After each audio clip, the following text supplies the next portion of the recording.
Hi, you're watching Pinoy Scoop, your daily entertainment news channel in the Philippines.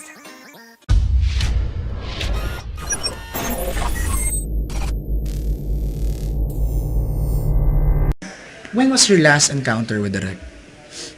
I think 2 weeks ago,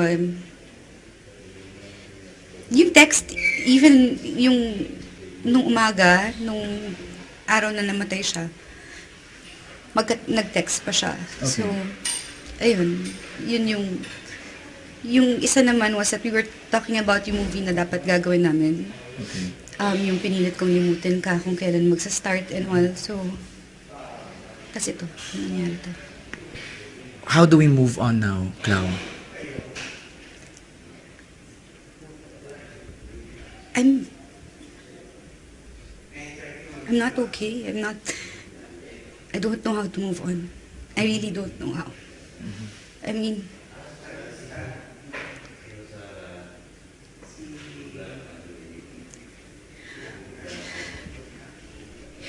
it's so hard to move on if may isang parte ng buhay mo na wala na dun. Nawalan ako ng kakampi. Even nung times na wala akong tiwala sa sarili ko at walang naniniwala sa akin, siya lang. Siya lang talaga yung naniwala. He was your rock. Yes. In so many times. In so many ways, he was my rock. He was my strength. Sa kanya, siya lang bang naging kakampi mo nung time na talagang everyone was against you? Yes. Vocally, yung talagang dinefend ako. Oo. Anong pinapayo niya sa'yo during those times? Na huwag mag-breakdown. Kailangan ko magpakatatag para sa mga anak ko.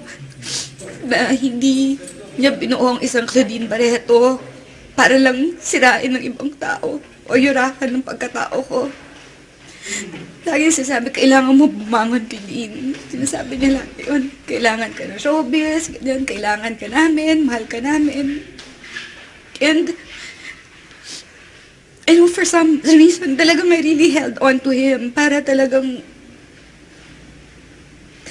everything that he tells me or he says, or pag may problema kahit sinong tao sa akin, siya lang ang pwedeng kausapin, na pwedeng kumausap sa akin ng diretsyo, na makikinig ako, at gagawin ko kung ano yung advice niya. Kasi kilala ka niya, no? Yeah. I mean, sa dami ng taon na pinagsamahan. Ano yung hindi mo makakalimutang advice sa'yo lagi? Life lesson? Na maging strong. At sinasabi niya lagi na always be positive, na kahit na anong pangit na sitwasyon, humanap ka ng maganda doon. Okay. Always look at the positive Yeah. side. And will you be back, Clau? Kasi will be, I mean, hindi natuloy yung paglapit mo kay Direk Wen during the wake. Will you be back? I will be back, but I'm not sure kung kaya ko. Kung kaya ko. Sabi ko nga, ang dami ko pinagdaanan sa buong buhay ko. Ngayon lang ako nagkaganito talaga. Na yung pain talaga sobrang unbearable. Hindi ko ma-imagine yung hindi ko ma-explain kung gaano kasakit yung nararamdaman ko kasi sobra talaga. Hanggang, ewan ko, hindi ko alam. Hindi ko talaga alam. Ngayon lang na parang yung alam ng tao na strong na Claudine, na dahil rin kay Direk yun, sa maraming ways siya nag-build up ng confidence ko, self-esteem ko, and ngayon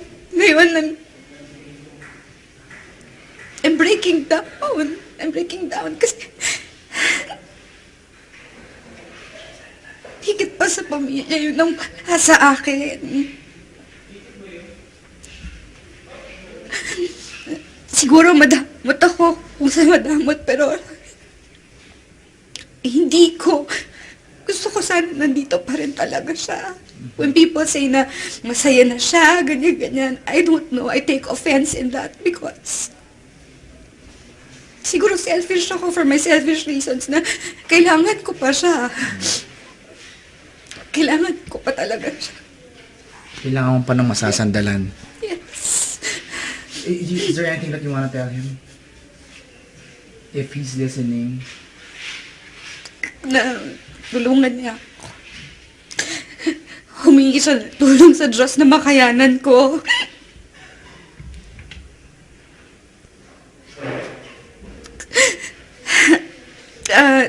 Sana masaya siya kasi kasama niya si Rico. Oh, yes. Naging witness siya, no? Everything, lahat ng ups and downs ko, dumating sa point na when I was going through so much in my life, bago ako pumikit sa gabi, bago ako matulog, mukha niya nakikita ko. Pagkagising ko, siya pa rin yung nandun. And ayun, wala na ako. Wala na ako. Hindi ako nahihiyag sabihin na hindi ako okay. I think lahat ng mga naging anak-anak ni Direk feels the same way. So, we're hoping na time will come na magiging okay ka din, Clau.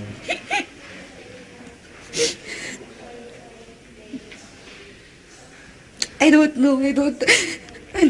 Wala kasi akong kilalang kagaya niya. Alright. He's very generous, no, Clau? Wala talaga ako. Kailangan na pwedeng pumalit sa kanya o sandalan ngayon kundi talaga ang Diyos. Dati may Diyos ako, may nanay tatay ako, may Direk Wen. Ngayon may Diyos ako, may nanay tatay ako, pero wala nang Direk Wen. Bawasan na. Well, he will be your guardian angel now. I'd really prefer kung nandito na lang sana siya. Ay, ayoko muna isipin. Ayoko talaga isipin. Thank you, Clau.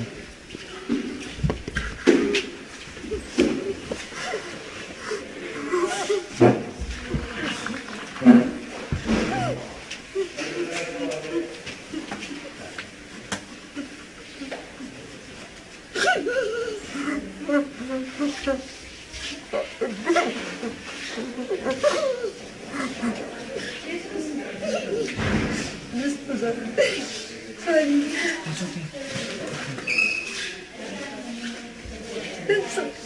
Sobra, di ko alam.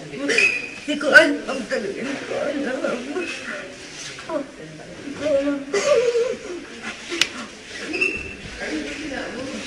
Ilang taon ka nung punawa ni Direk? Very, very young, no? Fresh from Amphibia tayo eh. Thank you for watching today's entertainment news here at Pinoy Scoop. Please don't forget to subscribe. Just click on the subscribe button below. Have a great day. Goodbye.